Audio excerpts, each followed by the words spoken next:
bouncing around. But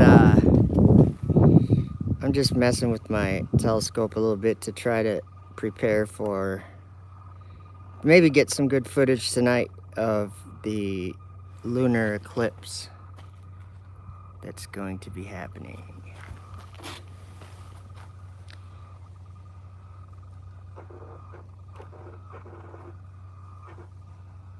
There we go. I can't even tell if it's focused or not. Let me see if I can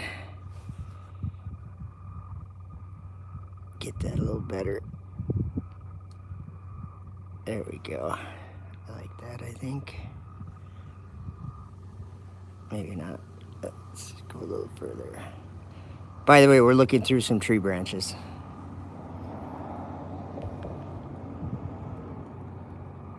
And I think we'll call that... Oh, I messed it up. We're calling that good for right now.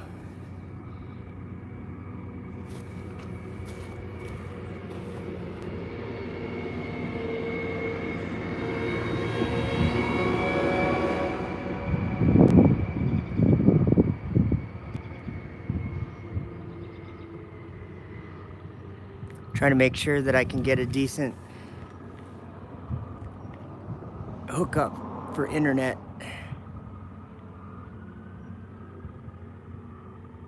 What's up, Shifty Eyes Shady?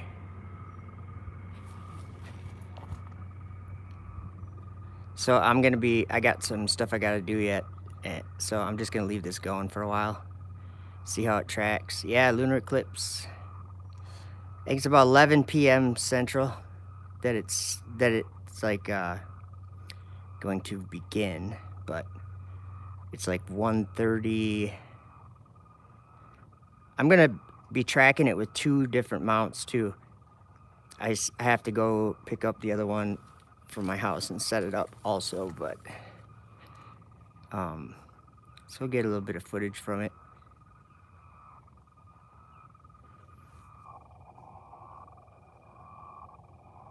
So, all right, enjoy. I'm gonna be back and forth here.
Uh-oh. It's wandering. So I got to figure out. See, what I want to do is obviously have tonight have the whole moon in the viewfinder.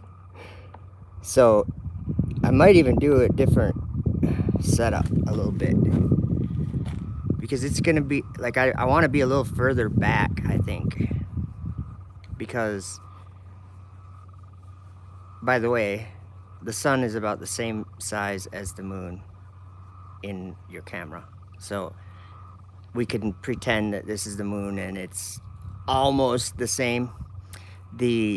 It'll be going a little faster than the moon, so, but not as much as we were wandering.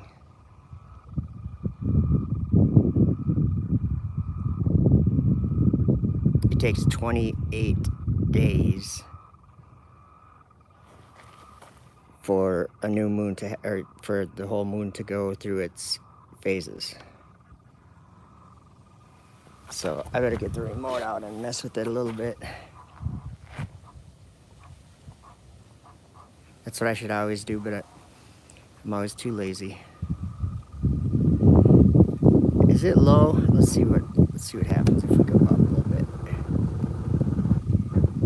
bit. See, that's one reason why I have a different mount that it's a lot stronger than this telescope, and it's just the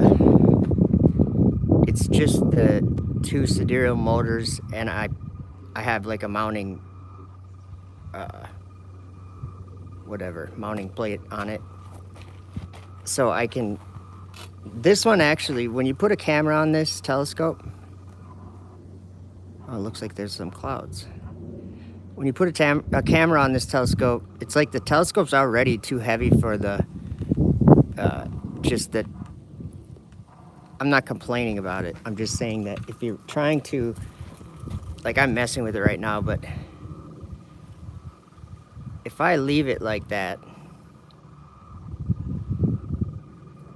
see, it's kind of settling. Like, this one doesn't work as precise as my other one, so.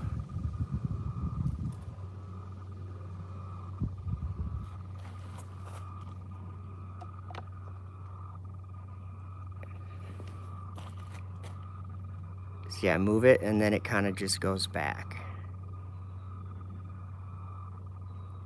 When I do it with the motor, it shouldn't do that, but it seems to be doing that. See what happens.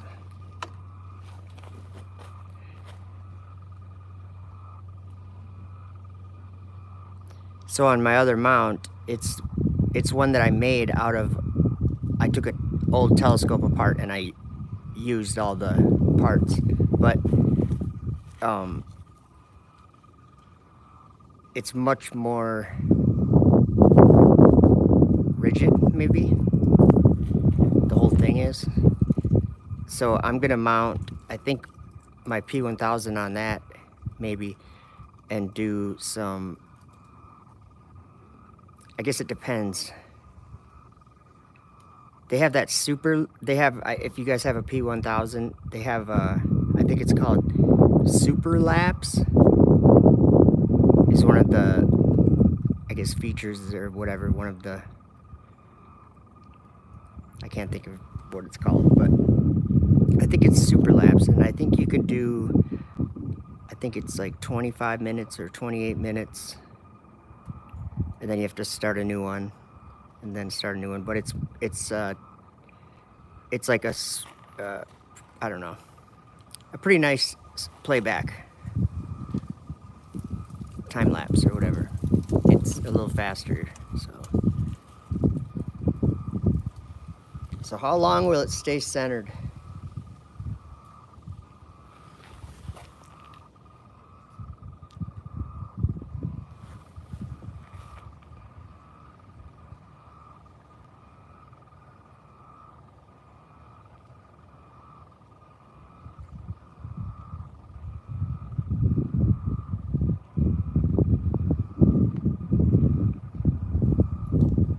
If they're in Australia, I'm just looking at the chat.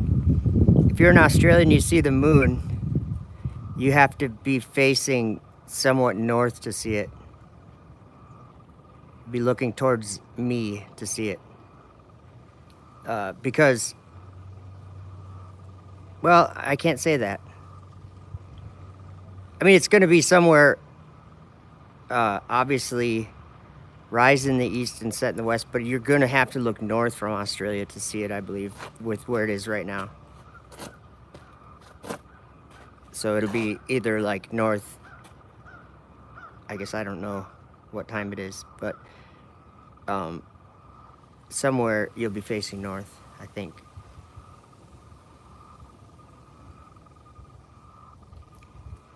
And you're probably looking at a full moon.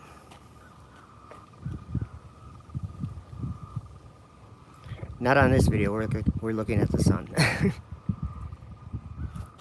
Let's see if we can zoom in on those something just to see what's up. Gets pretty bad when I zoom in any further than that. I can't even tell if it's in focus.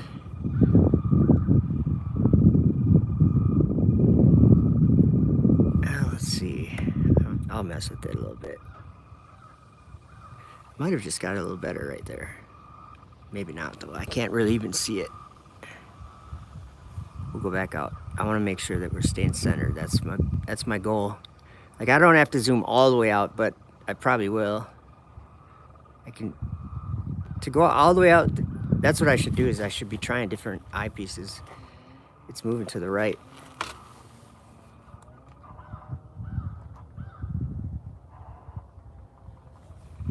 Two clicks.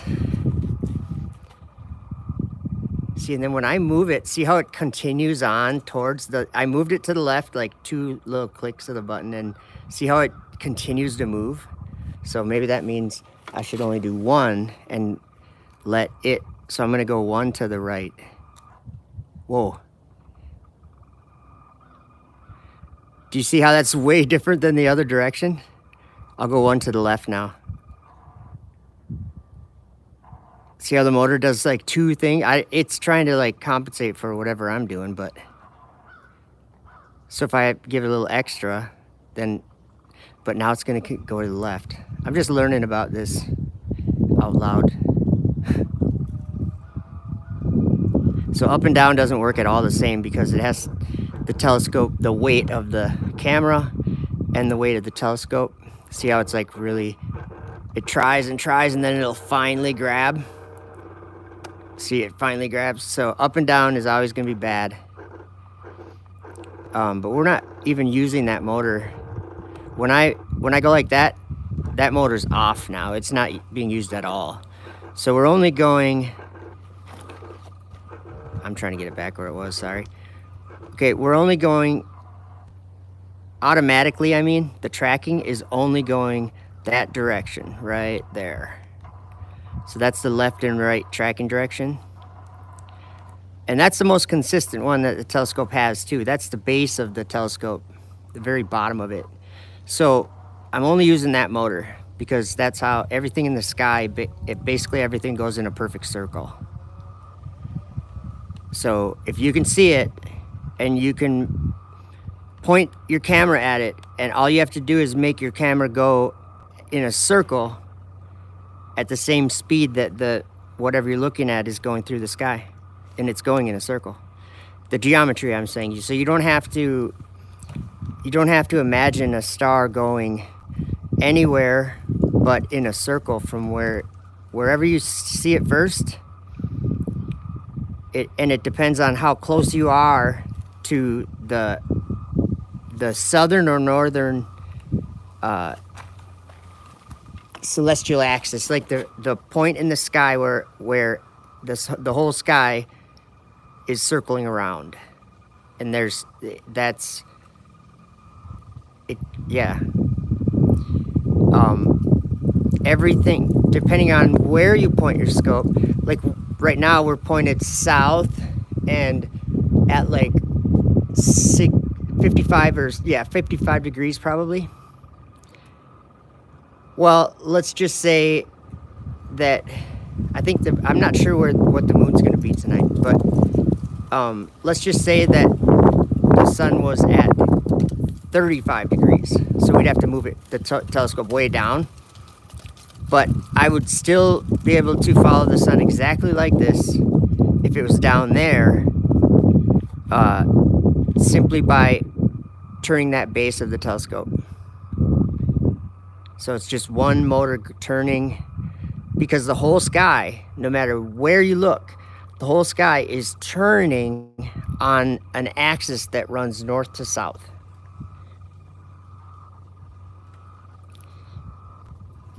Polaris is considered the pole star because it's really the only star that you can see just by looking, that all the stars are going around in a circle. So Polaris does a teeny little circle, I guess, but see, I'm moving the telescope, so it was really going to the right there. I don't know what's going on. This is probably not, this is a good live stream telescope because I can stand here and do it, but I need something consistent if I want to do time lapse and actually make it worth watching, worth looking at.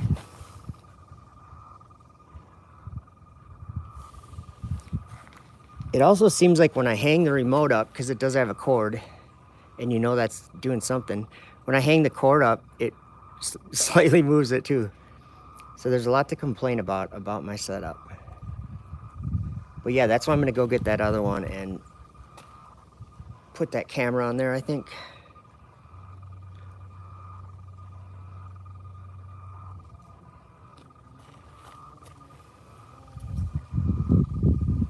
And also it depends. My location where I'm at right now, we're out of the trees for the sun right now, but when I'm trying to film that, it's gonna be in the trees a little bit, I think, so I'm gonna have to move back. And I think I got a good Wi-Fi right now, but as soon as I move to the other side of this trailer here, you know what, I'll move that before. I'm not getting a good Wi-Fi. That's where I need to be for the moon. So that's why I moved here for the sun, but I'm just testing out my telescope. See, it is moving to the right.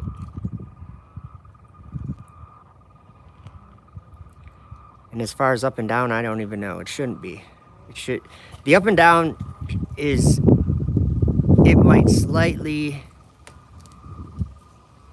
it shouldn't though, really. It should stay mostly centered up and down with the way that we're doing it.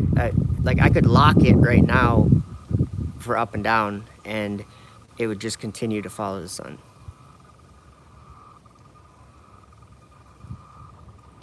All right, you know what I'm gonna do? I'm gonna end it and I'm gonna go over to TikTok actually and test it out over there.